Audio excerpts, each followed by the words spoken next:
सोचें, अमेरिका के साबिक सदर डोनाल्ड ट्रंप कहते हैं हम ग्रीनलैंड पर कुछ करने जा रहे हैं, चाहे वो इसे पसंद करें या ना करें। मतलब एक तरह से धमकी दे रहे हैं। अब सवाल यह है कि एक बर्फ से ढका जजीरा, एक बहुत बड़ा बर्फीला मैदान, अचानक इतना अहम क्यों हो गया है कि दुनिया की बड़ी ताकतें इसके लिए आमने सामने आ गई हैं। तो असल सवाल यही है ना? एक ऐसी जगह जहां खून जम जाए, आबादी भी ना होने के बराबर, वो बर्फ का एक बहुत बड़ा टुकड़ा अचानक से दुनिया की सुपर पावर्स के लिए एक नई सर्द जंग का मैदान कैसे बन गया? आखिर अमेरिका इतनी शिद्दत से ग्रीनलैंड के पीछे क्यों पड़ा हुआ है? इसकी वजह सिर्फ मादनियात, तेल या सिक्योरिटी नहीं, बल्कि इससे कहीं ज्यादा गहरी है। और ये कोई एक बार की बात नहीं है। ट्रंप ने तो जैसे कसम खा ली थी कि ग्रीनलैंड को हासिल करना है। उन्होंने तो यहां तक कह दिया कि भाई हमें हर हाल में ग्रीनलैंड को अमेरिका का हिस्सा बनाना है, चाहे उसके लिए फौज ही क्यों ना भेजनी पड़े। और ट्रंप की इसी जिद ने दुनिया भर के माहिरीन को गहरी सोच में डाल दिया है। अच्छा, तो सबसे पहले जरा ये समझ लेते हैं कि ये ग्रीनलैंड है क्या भला।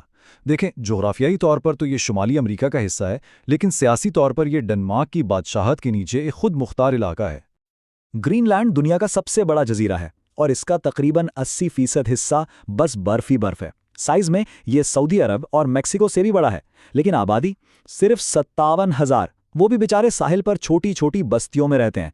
और सर्दी का ये आलम है कि -30 डिग्री तो वहां आम सी बात है। अब यहाँ एक बहुत ही दिलचस्प बात है।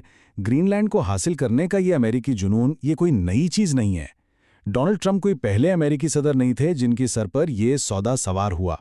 सच तो ये है कि अमेरिका ने हमेशा से ग्रीनलैंड को अपनी कौमी सलामती के लिए बहुत अहम समझा है। ये कहानी तो 1867 से चल रही है, जब अमेरिका ने अलास्का खरीदा था।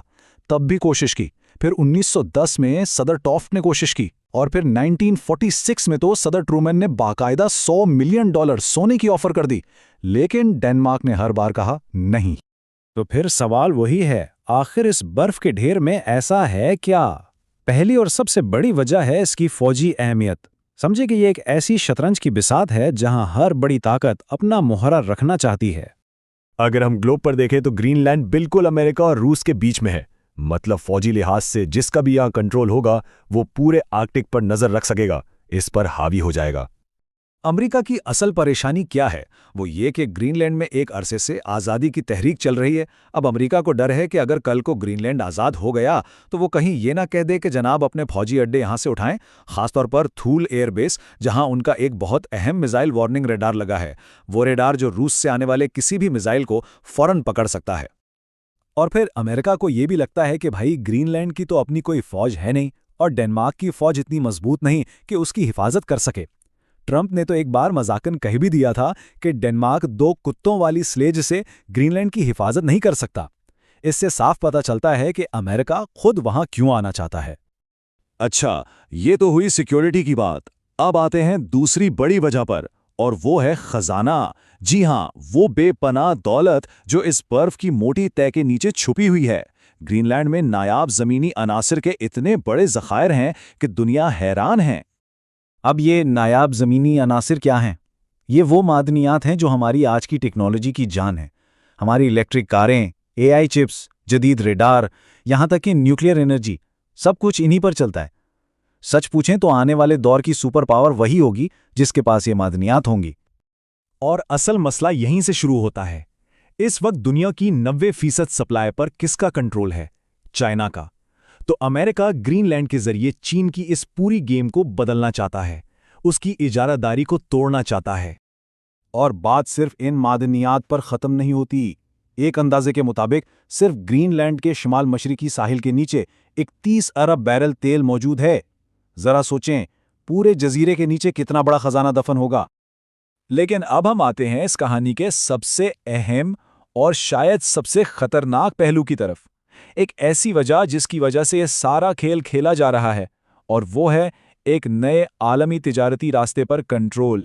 देखें, सदियों तक आर्कटिक का समंदर जमा हुआ था, एक बर्फ की दीवार। लेकिन अब ग्लोबल वार्मिंग की वजह से ये दीवार पिघल रही है, और इससे एक बिल्कुल नया समुद्री रास्ता खुल रहा है, नॉर्थ वेस्ट पैसेज। ये रास्ता एशिया और यूरोप के दरमियान एक शॉर्टकट बनने वाला है।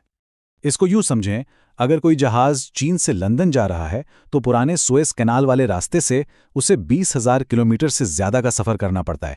लेकिन इस नए आर्कटिक रास्ते से ये फासला सिर्फ 11,000 किलोमीटर रह जाता है। मतलब सीधा सीधा 9,000 किलोमीटर की बचत, और 10 से 15 दिन का वक्त अलग बचेगा और लाखों डॉलर का फ्यूल भी। और ग्रीनलैंड कहाँ है? बिल्कुल इस नई सुपर हाईवे के दाखिली दरवाजे पर, एक टोल प्लाजे की तरह। तो जिसका भी ग्रीनलैंड पर कंट्रोल होगा वो इस पूरे रास्ते का गेट कीपर बन जाएगा। और अमेरिका को यही डर है कि अगर उसने देर कर दी तो आलमी तिजारत की ये चाबी रूस और चीन के हाथ लग जाएगी। लेकिन एक लम्हे को सोचें, अगर अमेरिका कामयाब हो जाता है और ग्रीनलैंड उसके कंट्रोल में आ जाता है तो फिर क्या होगा? इसके नताइज इतने संगीन हो सकते हैं कि आलमी सियासत में एक तूफान आ सकता है। सबसे बड़ा मसला तो ये है कि डेनमार्क नेटो का बानी रुकन है, और नेटो का कानून क्या कहता है कि एक इत्तेहादी पर हमला सब पर हमला है।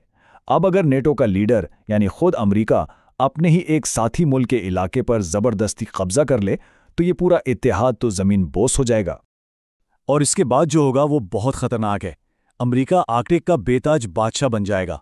यूरोप और अमेरिका का दहाइयों पुराना इत्तेहाद खत्म हो जाएगा। चीन को मादनियात के मामले में एक जबरदस्त झटका लगेगा। ग्रीनलैंड का कुदरती माहौल कानकनी की वजह से तबाही के दहाने पे पहुंच सकता है, और सबसे बढ़कर वहां के मुकामी लोग अपनी हजारों साल पुरानी सकाफत और अपनी आज़ादी हमेशा के लिए खो सकते हैं। तो आर्कटिक की ये पिघलती बर्फ एक तरफ तो नए रास्ते बना रही है, लेकिन दूसरी तरफ दुनिया को एक नए खतरे में भी डाल रही है। ग्रीनलैंड का मुस्तकबिल जो भी होगा वही आने वाले 100 सालों में दुनिया की तकदीर लिखेगा। लेकिन सवाल यह है, तो ये तकदीर आलमी अमन की होगी या फिर तीसरी आलमी जंग की?